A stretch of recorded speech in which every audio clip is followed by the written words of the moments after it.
سیدہ عائشہ رضی اللہ تعالیٰ عنہ فرماتی ہیں کہ ایک دن حضور کا دریا رحمت جوش میں تھا اور حضور نے فرمایا عائشہ جو مانگنا ہے مانگ لو۔ میں نے عرض کی یا رسول اللہ اگر آپ اجازت دیں تو میں اپنے باپ حضرت ابو بکر صدیق رضی اللہ تعالیٰ عنہ سے مشورہ نہ کر لوں کہ میں نے کیا مانگنا ہے؟ تو فرمایا کہ جاؤ مشورہ کر لو، مشورے کی اجازت بھی ہوگی۔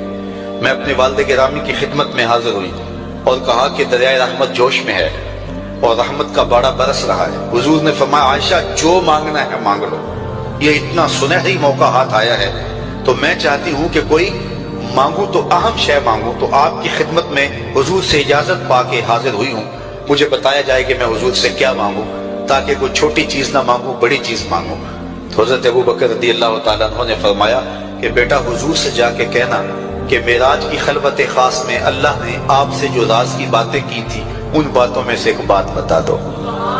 مانگا بھی تو علم مانگا، اور عائشہ میرے سے وعدہ کرو جو حضور بتائیں مجھے بھی آگے بتانا ہے۔ ام المومنین حاضر خدمت ہو گئی۔ حضور نے پوچھا عائشہ مشورہ ہو گیا؟ کہا جی حضور ہو گیا۔ کہا مانگو کیا مانگتی ہو؟ کہا حضور معراج کی خلوت خاص میں جب اللہ کے حضور حاضر ہوئے رب نے آپ سے راز کی باتیں کی تو ان باتوں میں سے ایک بات بتا دیں۔ حضور مسکرا پڑے، اس بات پہ مسکرائے ہوں گے میرے یار غار کا انتخاب کیسا ہے، یا اس بات پہ مسکرائے ہوں گے کہ راز کی بات بتا دوں تو راز راز نہ رہا، لیکن وعدہ کیا تھا۔ کہا عائشہ سنو، جب میں قرب خاص میں پہنچا تو میرے مالک نے مجھ سے راز کی جو باتیں کی ان میں سے ایک بات یہ تھی محبوب تیری امت میں سے کوئی شخص کسی شخص کا ٹوٹا ہوا دل جوڑ دے تو میرے اوپر لازم ہے بغیر حساب کے جنت عطا کرو۔ ام المومنین بہت خوش ہوئی اور اپنے والد گرامی سیدنا ابو بکر صدیق رضی اللہ تعالیٰ عنہ کے پاس آئیں اور ساری کہانی سنائی۔ بہت خوش تھی، لیکن حضرت ابو بکر صدیق رضی اللہ تعالیٰ عنہ نے سنا تو رونے لگے۔ تو ام المومنین سیدہ عائشہ رضی اللہ تعالیٰ عنہ نے عرض کیا میرے والد گرامی یہ بات رونے والی تو نہیں ہے، ہم بسا اوقات کسی دکھی کے کام آ جاتے ہیں، کسی کا دکھڑا بیٹھ کے سن لیتے ہیں، کسی کی ڈھارس بنا دیتے ہیں، کسی کے کام آ جاتے ہیں، یہ تو بخشش کا بہانہ ہاتھ آ گیا اور آپ اس پہ رو رہے ہیں۔ تو فرمانے لگے عائشہ اس کو معکوس بھی پڑھو، تصویر کا دوسرا رخ بھی دیکھو، اگر کوئی شخص کسی کا ٹوٹا ہوا دل جوڑ دے تو بغیر حساب کے جنت میں جائے گا، اس کا دوسرا رخ یہ ہے اگر کوئی کسی کا دل توڑ بیٹھے تو سیدھا جہنم میں جائے گا۔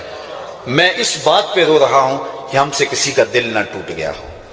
تو آج کی اس مجلس کے اندر کیا یہ دو باتیں میں اور آپ اپنے پلے باندھ سکتے ہیں؟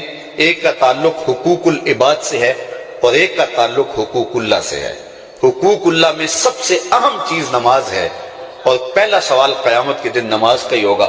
بلکہ حضور نے معراج میں جو مختلف مظاہرے دیکھے ان میں ایک چیز یہ بھی دیکھی کچھ لوگوں کے سر پتھر سے کچلے جا رہے تھے، پھر صحیح ہو جاتے پھر کچلے جاتے۔ جبریل سے پوچھا یہ کون لوگ ہیں؟ تو کہا آپ کی امت کے یہ لوگ وہ لوگ ہیں کہ جن کے سر نماز سے باری رہتے تھے۔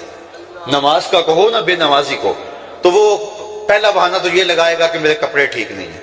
میرے بزرگ فرمایا کرتے تھے تیرے کپڑے کیسے پاک ہو سکتے ہیں؟ تو رب کے حضور جھکنا نہیں جانتا، آ اس کے حضور جھکنا سیکھ لے، وہ تیرا لباس بھی پاک کر دے گا، تیرا دل بھی پاک کر دے گا۔ تو دوسرا بہانہ یہ ہوتا ہے کہ ہفتے کو شروع کروں گا جی، پہلی تاریخ سے شروع کروں گا۔ یہ وہ بندہ کہہ رہا ہے، ہفتے کا وقت وہ دے رہا ہے جس کے پاس ایک لمحہ بھی اپنا نہیں ہے، جس کو یہ نہیں پتا کہ اٹھنے والا اگلا قدم کہاں ہوگا۔ وہ کہتا ہے انشاءاللہ ہفتے سے شروع کروں گا، فجر سے شروع کروں گا۔